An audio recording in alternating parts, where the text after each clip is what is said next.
It's FIDE Master John Curtis, and today we're going to look at three games. We're going to analyse them and discuss them, and what we're going to try to convey to you is attacking chess, how to extricate yourself from a bad position, and how to come up with a plan mid-game, and how to look for those little breaks in the game to switch the momentum, and basically it's all about piece coordination.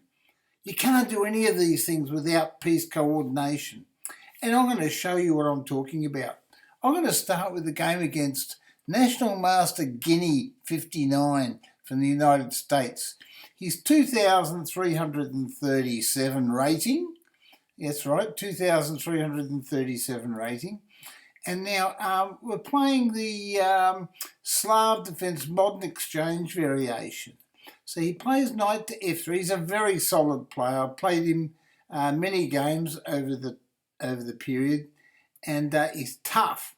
He's a very strong positional player. You see, he plays a solid queen's pawn game. He gets his c pawn up to c4 to try to already put pressure on the centre, and it's not good to take the pawn because white gets rapid development. So he takes my pawn, I recapture. Okay, it's not good for me to take, but it's okay for him to take. But he does relinquish some of the pressure. Knight to c3, and I play g6. That's a book move.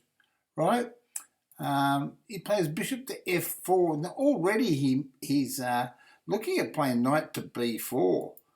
I just played bishop g7 on basic chess principles. He can't play knight to b4 right now because I'll give him a check. He played e6.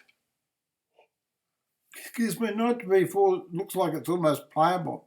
I castle, and the engine says knight c6 was best. Castles is an excellent move.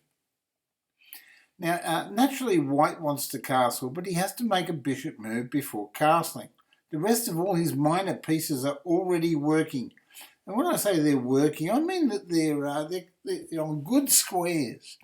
And good squares, by that I mean knights on f3, knights on c3, bishop on f4, controlling the long diagonal there. And so he's got overall he's got an excellent game, and white's got a much better position, as shown by the bar on the side of the board. So he should have played bishop e2 instead of d3.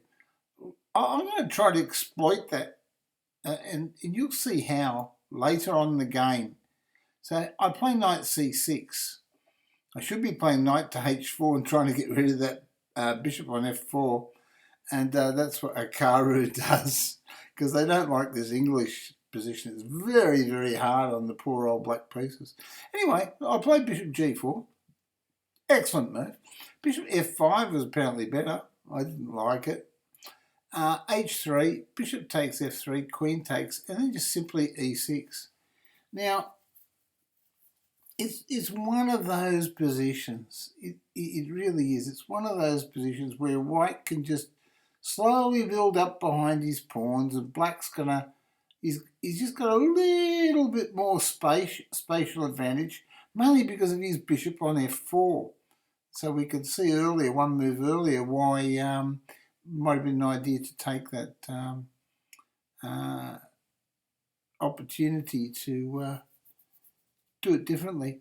Anyway, he played bishop to g5, and now I'm concerned here. I start getting a bit concerned about this pin. I can't move my queen. So I think, what do I do here? Maybe I should play h6. I did. And so he moved his bishop back. I don't want to weaken my king with g5. Admittedly, I've got to do that to chase the bishop back.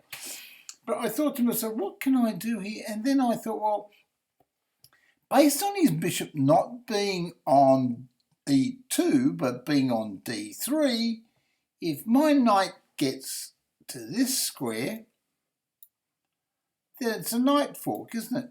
Right? And not only that, if you can imagine if the bishop was on e2, rook to d1 would be playable, okay? But because the bishop's on d3, remember the engine did say bishop e2 earlier, and I was looking at that and I thought to myself, why can't I play this move? Look at all my pieces working, and I can see where he wins a pawn. I get a pawn too. But he can't see that just yet, but but I can. And I'll show you why. You see, he takes the knight to win the d pawn. So I take back with the bishop. Star move, best move. Now I'm threatening pawn takes pawn. So he logically takes the pawn with the knight. Now I can't play pawn takes pawn. But I can still play bishop here. And isn't it amazing? You look at the position, you say, well, hold on a minute. This is not that clear. For if, for instance, he takes the pawn off, right? I could if he takes the pawn, I could play knight takes pawn and win his bishop. Now, I'm also on his knight, okay? So then if he plays queen here, I'll take his knight. So that's the only move. And then after pawn here, where's his knight go? Right, there's only one square where he can hold his queen and his thing, and that's there, and then I give him a check and I win his queen. So, well, let's go back. Bishop b5. He plays bishop b5. Oh, sorry, bishop g7. So I move back bishop g7, then he plays this bishop b5 move. He's worked out that he can't do that. So anyway, so I took the pawn off, and then he played pawn there. Because what he wants to do, right, and probably correctly so too, he Guinea wants to fix his knight on the d5 square as an outpost to commence operations around my king later on. So ideally he would like to put his bishop back on c4, put his rooks on behind the passed pawns and stuff like that, and basically try to get some momentum in development on white squares. Meanwhile, black is playing on black squares. So I play rook there because I didn't want to take back with the pawn. I wanted to take back with the rook if he took my knight. Anyway, he played rook to c1, rook on the a file to c1. We should have played queen b3 according to the engine. Let's see what I can do here. I played king here. And this is a sort of, I come up with this little plan. It was here that I looked at the position overall and I saw if I could somehow undermine this knight.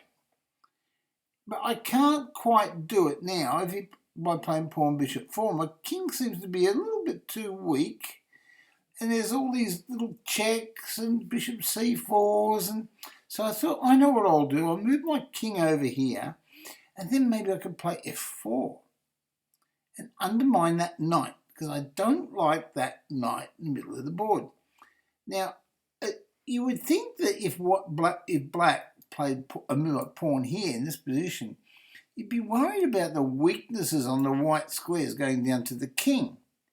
But this is what happens. He played rook on the f file to d1, so I played my pawn bishop 4. Because I've got the d pawn. His rook going to d1. It's not a bad move, but you see, this pawn's already defended so many times, he can't take that. Anyway, what does he do? He played knight there, and I thought, well, he wants to threaten knight here, and he wants to threaten queen here, and queen takes pawn check and things like that. He wanted all these double threats, and also he's got his bishop on the knight, the rook on the knight, and if he can take the pawn, he'd have his queen on the knight too. So that's what he's looking at. But he's overlooked my next move. Pawn takes pawn. So now he plays queen takes pawn. Now, it's all about breaking. Now you can see he's threatening queen takes. He's got a big threat here. Queen takes pawn check. And his knight's protected by his queen. So What move does black play that black already foresaw in the position that causes white a whole lot of trouble? Okay. Well, I'll tell you what it is. It's simply queen to g5. And in Blitz chess, 1 minute white was attacking black, and now because we've got open lines of attack and everything, suddenly we've switched it all around. Now, in this position, he can't play bishop d3 because a rook takes knight, right? He can't play bishop d3 because a rook takes knight. And if he plays knight to e6, we simply play queen takes bishop, because we're threatening rook takes knight, and we're threatening queen takes bishop. And the two pieces, they're not, and the key is the piece coordination. The pieces are not coordinated, right? Anyway, being Blitz chess, he's thinking about this. He's only got 1 minute and 39 seconds, and he thinks, I know what I'll do. I'll play bishop there, because if he takes the knight with the queen, I can take a pawn with check. Yeah, but buddy, the next move is rook takes knight, and then once he realises that he's got this type of position with a piece down, and black's got a queen, a rook on a bishop, and black's going to double rooks. Black's going to move this rook over here to there, and he's going to play the knight up, and the king is just going to get smashed. So it's all over, and he resigned. So that's all about. I was under tremendous pressure in the opening, and I had to come up with some sort of plan to try to get some sort of counterplay, some unusual counterplay. And I had to see that after I played f5 that I had this final move, queen to g5, because no other move, all the other moves lose. That's the only move that gives black a chance to win. Okay, so I'm just going to go on to the next game now. We'll go back to the archives, the chess archives here. Right, go back to the archives. And the next game I'm going to show you is against KARLSTROMAIER. KARLSTROMAIER, okay? Right, so looking at KARLSTROMAIER now. Now, where's KARLSTROMAIER? I was playing a match against Hooper Magic. But here's a game against KARLSTROMAIER. I played a few games against Karl, but it was the KARLSTROMAIER. It was, which one was it now? Just double check. KARLSTROMAIER, it might have been this one. Yes, I think this is the game. And what it is it just shows you an example of piece coordination and counterattack. Okay? So that's what I want to show you. It's not about me winning the game. It's about showing you how I think and how masters think, and how you can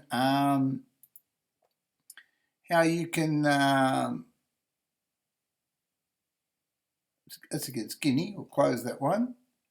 And now we can KARLSTROMAIER analysis.com. Whoop, I hope I got that. Right, here we go. All right then, so in this game we're playing a Sicilian defence, a wing marshal, something a bit wild, so you might enjoy this. He's 2078, but I'll tell you what, he's from the United States, KARLSTROMAIER, but he was a very, very worthy opponent. You know, I thought he was like 2100 plus. Perhaps he is normally a lot stronger, and his rating has just gone down. I mean, I go through periods like that myself. You can see here during this game my rating was 2,250, and sometimes I slip back to 2140 or something like that. Anyway, so here he comes. He plays b4. And I think to myself, oh, what do you do with the gambit? Oh, let's accept it. I'll tell you what, I was just being, it was more bravado than anything else, because I thought to myself, it's a book move, but as you can see by the engine's comment, book move, the little book, and he pushed a pawn. I thought, well, I'll take another pawn. And then he played d4, and I thought, oh no, what am I going to do for counterplay here? I thought, well, d5, it's a logical move. I've already got an extra pawn up, and I need to get my pieces working. So at least that way I've got my white squared bishop working. And I've given this one a diagonal, and I'm trying to counter in the centre. Anyway, he pushed past, and then I saw an opportunity, or what I thought might be an opportunity. I really want to play bishop to f4, f5, or bishop to g4. So I delayed the bishop move, and I played knight c6 first. The engine says play bishop f5 now, but I played knight c6 first because I was hoping he'd play knight to f3. And he took the pawn over there, and I thought, oh, what can I do here? So I played bishop f5. Because I want to play e6 and just get a good game. I don't care about the fact he can take the bishop off. Watch this. Okay, so I push the pawn. Now he rips my bishop off and says, hey, you can't castle. And he's got a plan too. You know what his plan is? You see where his bishop came from? Right. Well, he wants to move the bishop, stop me castling, then play the knight here, where his bishop came from, then knight here, and then knight there, and give me a dirty big attack with his knight right down in my throat on d3, d6. Okay, that's his plan. So he's a good player. He's got a long-term plan. So I took that off, and I could see a plan for me, and I'm thinking, oh, hold on. He wants me to take his bishop and develop his queen. I thought, I've got to slow him down. And I thought, is his white squared bishop dangerous to me? Well, not really, because I've got my pawns on white squares, and they're all protecting each other. So I thought, well, maybe the knight's more dangerous. So I pinned his knight with the idea, right or wrong, the engine says knight to g7 was better. But he played c3, and then I played f6. I know. You might say to yourself, well, hold on a minute. What are you doing playing f6? Surely your king is pathetically weak. And yeah, but I've got by the same token, I'm threatening pawn takes pawn and disrupting his pawn structure, and I've got the extra pawn. So I want him to worry about the pawn. So that's the whole idea. I want him to worry about it. So he played there, and I thought to myself, I'll take his knight. I should have went back according to the engine. Anyway, he took there, and I thought, well, I'll play king here, because I'm still threatening pawn takes pawn. Anyway, he moved over there, and I thought to myself, oh my God, isn't he a good player? He's moved there, and now he can play f4. And I'm thinking, I'm getting killed here. I thought, what do I do next?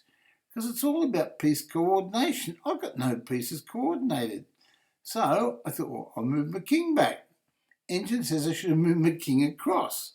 Very hard to find the right moves in Blitz chess in complicated positions, right? With the bar on the board says white's winning. So he played f5, and I thought to myself, what can I do to make it really difficult for him? And so I blocked the position. I thought I'll try to block it all. And I thought, well, that way, it's all about piece. If it's about piece coordination, well, his bishop's attacking a pawn structure.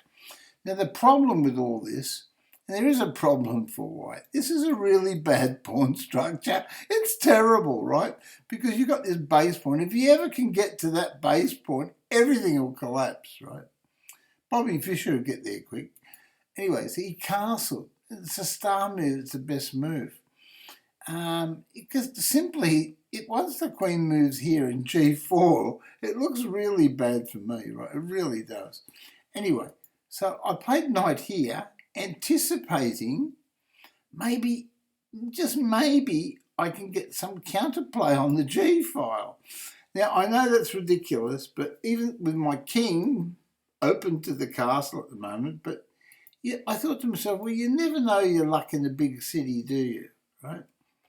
Anyway, he plays knight there, and I can see, the other reason for playing knight here is to come back here in case he does that manoeuvre, knight here and knight there, and gets down my throat. Well, if I move back here, I can take his knight off, can't I? Anyway, so that's what I'm thinking. All this is going on in my head between moves. So I played knight there, as if to say, to send him a message. The message is, hey buddy, I know your plan was knight here and knight there, but I've already stopped it. So I'm thinking 2 moves ahead, right? Or 3 moves ahead of him. So what does he do? He plays rook on the F file to B1. He plays a star move. And according to the bar on the side of the board, he's winning. So I think, what do I do now? And I look at the position, and then I play a rook to B8. I thought, well, I'll just be stodgy. I'll just make it hard for him to get in there. I'll just play a stodgy move, like one of those. And I'm sitting there behind my pawns, and I'm thinking, don't come at me, please don't come at me. It might hurt. Anyway, so he plays knight to C2, and he gets another star move. I'm thinking, is this guy a chess engine or what? And I thought, well, I'll speed up the game. I've got 3 minutes and 33 seconds. He's got 2 minutes and 56 seconds. And if he's using an engine intermittently, because he seems to be playing really well, then he might not be using an engine. I'd say he wasn't, but maybe he's just a good player. But I thought, just in case he is, because this is what I'm thinking during the game, I thought, well, if he gets short of trouble, it's going to be hard to operate his engine and play his moves at the same time. Anyway, so he played knight here, and he wanted to change knights. So I took it off, and I thought, you beauty, that's one piece I don't have to worry about. And he took with the rook. And I thought, oh, okay. He's captured with the rook, and I thought, what can I do now? So I played G5. Now, you might laugh. You might say, well, hold on, what are you doing this for? And the reason why I'm doing this, I'll tell you, is because I'm desperate. This position is absolutely desperate. If he just simply takes the pawn off, right? Simply just takes the pawn off. I've got to take with the queen, right? Well, I can take with a knight. Well, I've got no attack, really. Because once he plays this move, rook here, I am dead, right? I can't do it right now because the queen's there. I'm stopping it. Anyway, he should take the pawn, but he doesn't. That's the move, pawn takes pawn. Because if queen, he should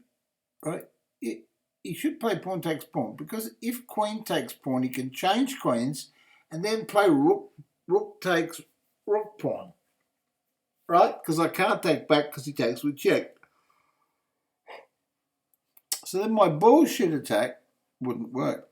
Anyway, you're going to see some more bullshit in a minute because I'm going to work out a way to attack him. He's threatening my B pawn, right? But it's a bad move he made, right? Because now once I play this, it's going to take him more time to attack those pawns on the queen side. Meanwhile, at least I've got some bullshit going on the king side over there, and I might be able to hold my position with the stodgy rook to b6. Anyway, he knows that he hits the pawn, so I play rook to b6, star move, best move, and all I'm trying to do is survive at this stage. I'm trying to survive and give the impression they've got a counterattack. So he played queen c2 because he wants to conserve time and energy, but it's a backward move. So I played pawn takes pawn. It's a star move. He played queen takes. So I played rook to g8.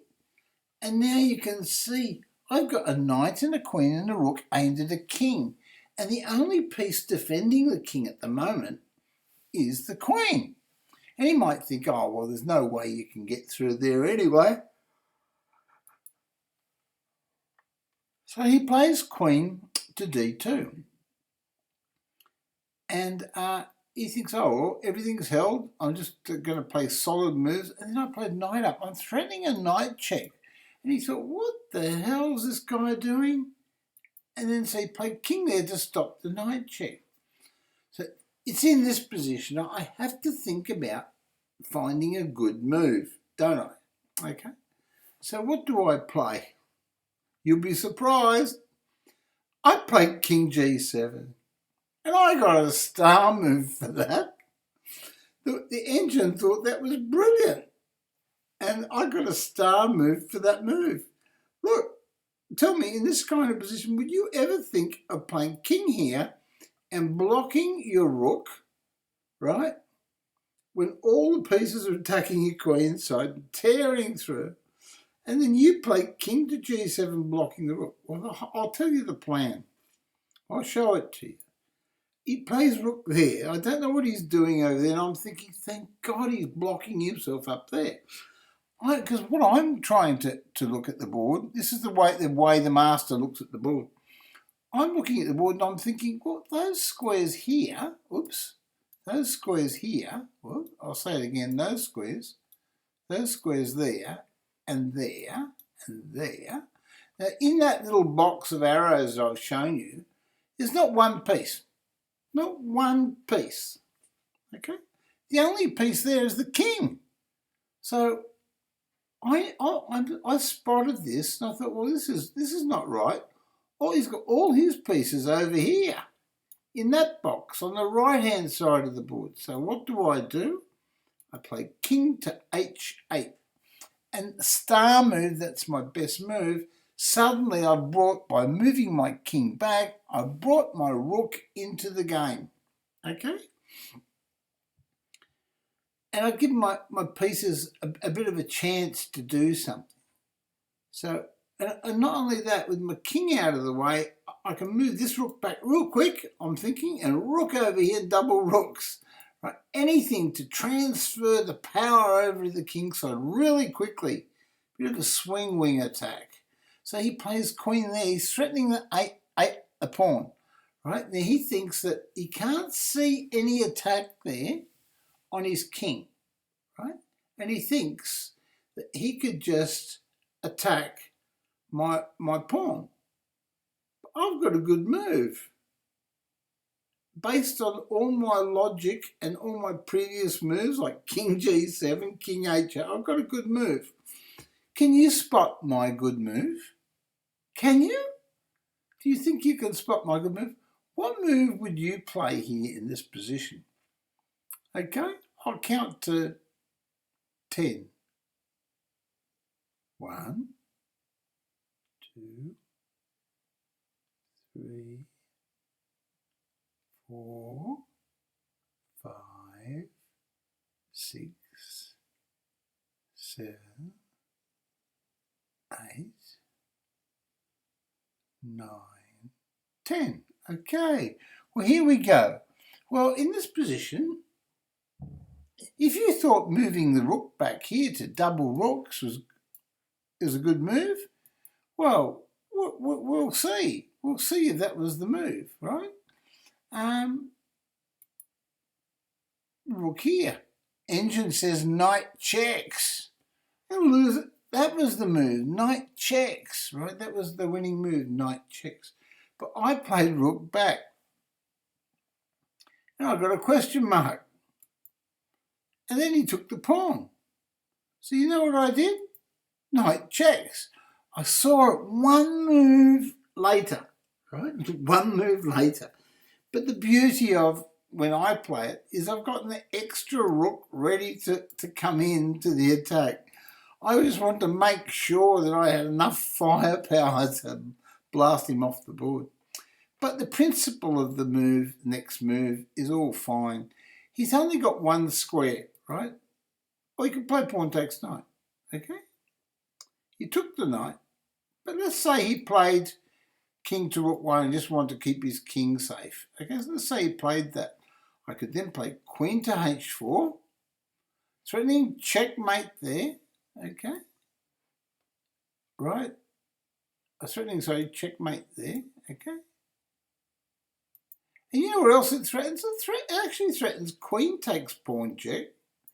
If he was to take this pawn, for instance, I could play queen takes pawn check, and if he took the pawn, it'd be a rook mate. See?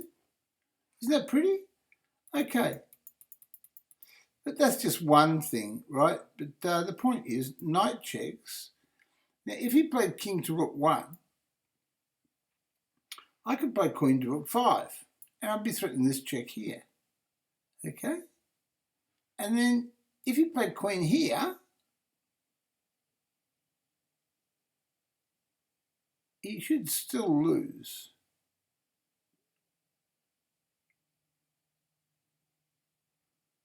He would still lose somehow. Now he would still lose. This is lost. Yeah. So he would still lose. Anyway. Because the engine says he loses. I'm a bit tired. Here we go. So rook takes pawn. No, he didn't play rook takes pawn. I played knight checks.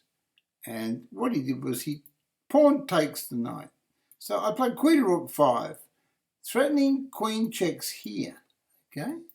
Threatening a big check. Now you can see why his rooks are all offside. And then he played rook back. He thought, oh, we only get one check, and I put all my pieces in. But I gave him a check, and then when he went in the corner, I gave him another check. I missed the best move. I should have played queen takes pawn check.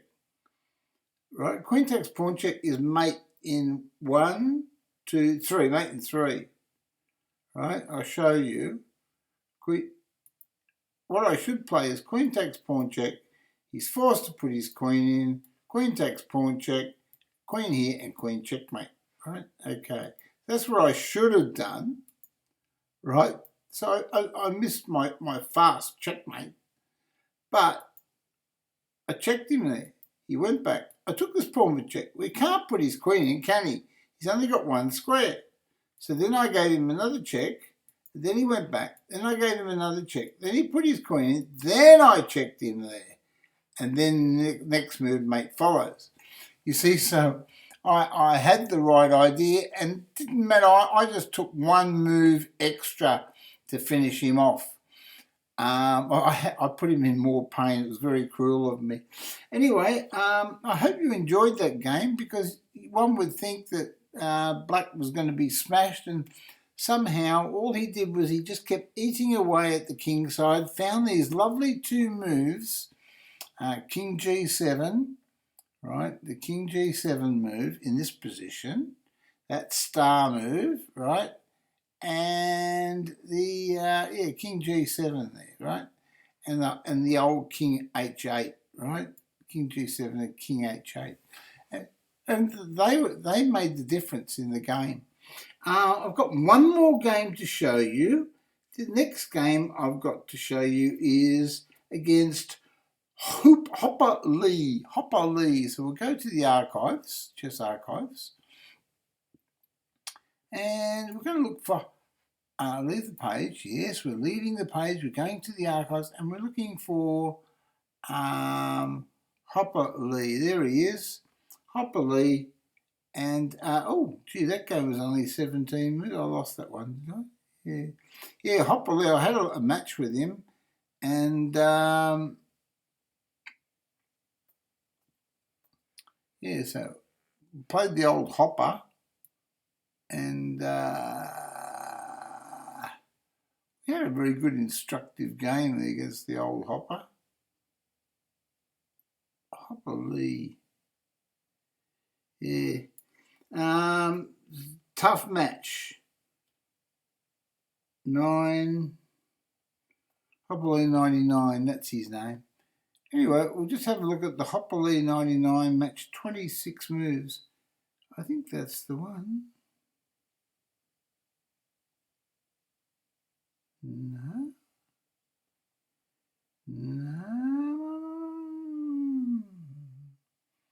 Hopper Lee, 26 moves. Come on. Where is Hopper Lee?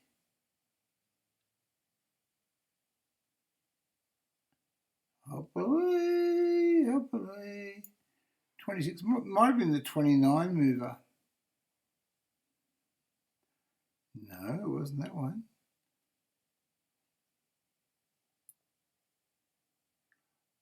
I,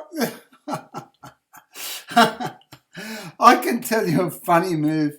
I'll show you a funny game. I'm going to show you this one, right?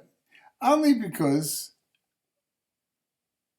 I'm going to show you this one because this is really, it's fun. I was going to show you another game, but and it was a really good game. But I'm going to show you this one, right?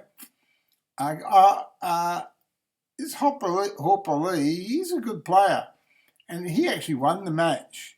So congratulations to him, Harper Lee or Hopper Lee, yeah. Anyway, we'll just have a look at the game. English opening, KARLSTROMAIER. Knight f6, g3, g6. You can see we're just fin shadowing. The bar on the side of the board is giving white a slight initiative still. He's a very good player, this fella. Castles. So I played c6, and I thought I was just going to try to, because he was beating me up in a few games, and I thought, well, I'm just going to try to cause him change the move order a little bit and give him problems to solve. Yeah, problems. So I played bishop e6. And why did I play a move like that? Well, I played a move like that just to confuse him, really. He can take the e-pawn. He can simply take the e-pawn. And he's still got this beautiful pawn structure, okay? So I offered him the e-pawn, knight takes pawn, mainly so I can get that c-pawn. And it's amazing what happened by us both trying to be original, both of us, him and I, both trying to be original. And so he took the pawn instead. He thought, well, no, I'm not going to fiddle around with all your nonsense. I'll take the pawn off. So I took the pawn back, and now he's still left with that problem with the c-pawn, right? So he played queen to a4, okay? So what I did was I moved my knight back, okay? You wouldn't believe this. You couldn't write a script for it in a million years. Again, I'm giving him the e-pawn so I can play knight to b6, attack his queen and get the c-pawn, okay? Now, he comes up with a novel idea. He plays knight takes pawn. So I play knight there, okay? And he plays queen b4. So I've only got one move now, and that's knight takes pawn. I can't take with a bishop because he's on the d pawn. Okay, this is where Hopper Lee from Australia he sees that he's got this big attack coming down here with his bishop and knight and combinations and his active pieces, and he says, well, look, I'm going to play queen here and attack your rook. Okay? He says, what are you going to do about that? And I'm thinking, oh, God, what do I do about that? And then I came up with this move, knight to b6. And funnily enough, there's a little bit of a trap there, and that is his queen is trapped. How does he stop bishop here? Right? How does he stop bishop here traps the queen? His queen's totally trapped. He can't go there, and he can't take that, and he can't take that. So his queen's in a little box. So he thought he was attacking me. And then suddenly he found that he was attacked. So we've only played 15 moves. Then he decided I better try to sacrifice a piece to get out. And I thought, well, take that off because you're still trapped, baby. You still can't take anything off. And you're still trapped. And then he played knight to c3. I thought, I don't know what you're doing. So I moved my bishop back to attack his queen. And it was then that he gave up. He thought, this is ridiculous. I can't play chess anymore. And that was all over. It was all over bar the shouting, okay? But just interesting to just see how people can, even the strongest players can fall into little traps and get their queen trapped. It's almost like a helpmate, except it's a help loss. Anyway, I just thought I'd show you that one. And, of course, there was the other one. It was a very nice game. Very nice game. and it was, I thought it was 26 moves. It was actually earlier on in the match. Unless I played him earlier. I thought it was 26 moves. I'm looking for 26 moves on the thing. I can't find 26 moves. I don't know why I wrote down 26 if it wasn't 26. But we had a long match. We had a long match.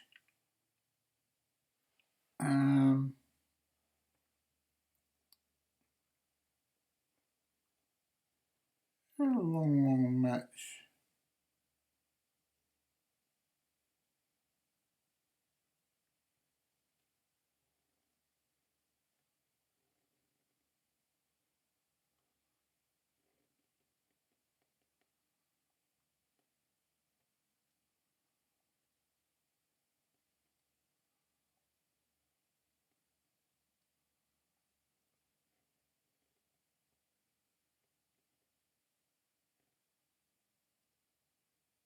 Oh, this is the game because I found it. 26 moves. Yeah, 26 moves. That's the one. Okay, analysis, and I'm sure you're going to enjoy this game, right? I try to be a bit shorter. I do rave on a little bit with my analysis, but what I'm trying to do is I'm trying to give you an insight into the way we think. Okay, so E5, knight C3. And this is the English opening, the reversed Sicilian that we're looking at today, right? The English opening marked by C4, knight C3. That's the sign of the English and D-pawn system. So he plays bishop B4, and it's a reversed Sicilian. I played knight hits bishop, mainly because I didn't want him to take the knight, play all hyper modern on me. So he played bishop to C5, and now he's got the whole purpose of this is that he can then chase away the knight with C6 and get a good game. So I played E3, and it's a star move, it's the best move. And he played C6. He should have played, apparently he should have played knight to F6 with the idea of just castling and offering the exchange. So I played knight back. Apparently D4 was the move. And I can understand why. It's a matter of timing. But he played Queen E7. I played A3. Engine says I should play Knight F3. Yeah, and the engine understands what the engine's thinking. Oh, if you play Knight to F3, you can then play Knight takes E pawn, and if Queen takes back, you can play D4 and win your piece back. Very nice idea. Good work, engine. So my plan was to just chase his bishop. He played Knight F6, and so I chased his bishop. And then he played bishop B6. Well, in this position, black's actually better, right? Black's position is better. I pushed the pawn on there because it's a really bad move. The truth is he can just play bishop back to C2 and B6, and he's got a great game. But it is blitz chess. It's only 3 minutes or 5 minutes. So he played bishop C7, and I played knight to E2. I'll tell you what, I want to play D4 in some lines, and I didn't want the pin against my king, so I blocked it with the knight. Anyway, so I played bishop B2. Again, if he just plays B6, he's got a great game and he'll start winning. See, the computer engine says B6. See the little arrow? The engine knows. So he played D5, star move. Apparently they're both star moves, B6 and that one. Anyway, he took, and I was really happy with that because when he took the bishop, I thought, oh, D3, not correct. I should have played knight G3. But what I'm going to try to do here is I'm going to try to see, I'm restricted. I've got a backward D pawn. This D pawn here, pawn on D3 here, it's a pain in the butt. And he can just get his rooks behind the on D8 and put pressure on my D pawn. It feels terrible. I can feel the pressure. It's mental torture. So I thought I'll play knight G3. I've got a star move for that. And he went back, and then I played knight there. And I got a star move for that. I was just simply threatening knight takes knight and threatening knight. Or if he plays bishop takes, I'll just take with the other knight or the pawn or something, right? Anyway, the whole idea is I'm trying to hold the central white squares. And then he plays bishop c2. He wants me to take the knight, and he gets a great game if I do. But I thought, no, I'm not going to take your rotten knight. I did. I proved myself wrong. Anyway, he took with the queen, and then I hit his queen. Oh, that's right. Yeah, now I understand. I remember my plan now. I get short-term amnesia. So he played queen e7. Guess what he's threatening? This black looks like he's got the ideal position. He's going to play f4. Can you see? f5, I should say. Yes, that's right. He's going to push this move. He's going to play pawn here. Move his queen back so he can push the pawn there and drive me back into the ocean sort of thing, right? And drown me like, say, a crocodile would on the Zambezi River. Anyway, so I played G4. I was really proud of this move. I really was. Because I thought to myself, this is going to cause him a headache. He's got 2 minutes and 23 seconds. I've only got 1 minute and 48. So with 1 minute and 48, I had to find that move. But I was desperate because I knew that I had to stop this positional f5. So he plays queen over there and he thinks, well, right, you created weaknesses over there. I'm going to try to infiltrate my queen and upset you and make you cry. Anyway, so I didn't want to cry, so I moved my knight back to give him the impression that I can play knight to f5. Not that I wouldn't necessarily make that move at all. What I was worried about was queen here and queen there if I moved mid-bishop. That's what I was worried about. But he played knight here, right? You can't play queen there just yet because the bishop's here, right? But then I played rook c1. I thought maybe, just maybe, I can do a bit of bullshit or do a rook lift at some stage and try to get some sort of play. I am dreaming a bit. Black's position's much better, and it's shown that by the engine on the side of the board. See the bar, big black bar there. So I'm still trying to get out of this mess. So I played bishop e2, and his problem is time. I've got 1 minute left. So I thought, I don't know what to do. Maybe he doesn't know what to do. I just play rook c5 and make him think I'm threatening a pawn. So he took the pawn off and attacked my bishop, right? And the whole idea is that when I take the bishop, he thought that he would just push the pawn here and win a piece, right? But what he missed was after he pushes the pawn, I take the knight. And suddenly my pieces all come to life. Because now if he takes with the pawn or the queen, I can play knight takes pawn. So he took with the queen, he didn't want to take with the pawn and bust his pieces. And then I played knight takes pawn. Okay? And now he played queen to h5. He should play queen to g7 and try to penetrate the black squares and cause mischief. But it was in this position that I found this move.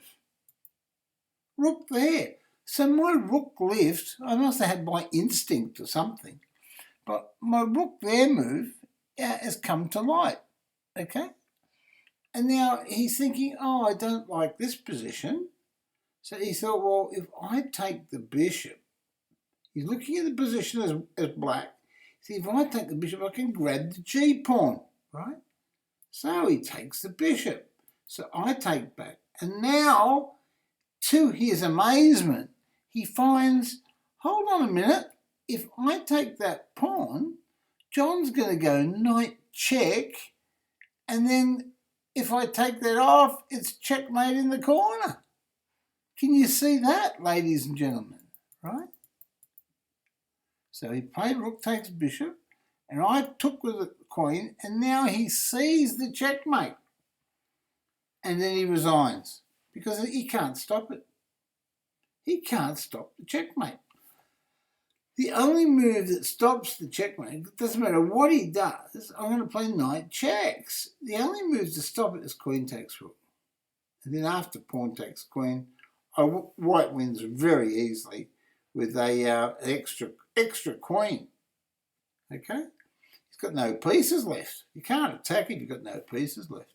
But that was a really nice little brevity, just 26 moves. And Harper Lee 99 was 2,233 rating in that game. As I say, he did win the match. Very good player. And I think the match score was 12-8. So he beat me 12-8. I was down to 10-8 or something, but I was a bit tired. It's 12:22 a.m. in the morning. Please thumbs up if you like the video. And if you want to subscribe, subscribing's free on YouTube. But please, if you've got a spare dollar or two, and you want to help my YouTube channel thrive and see more of this content, just a small donation to PayPal. I've got my PayPal link in the video description.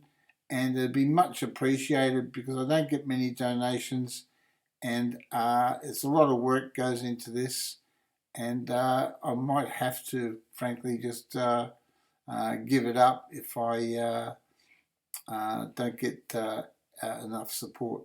Okay, listen, thank you very much for your time tonight, and I'll see you on my next YouTube video or live on Twitch TV. I've got 560 regular viewers or followers now on Twitch TV Live, and you're welcome to come in and ask me for a game because I play people that come into the channel. I play them chess, and I teach them chess. I give them the odd free chess lessons, and frankly, they love me.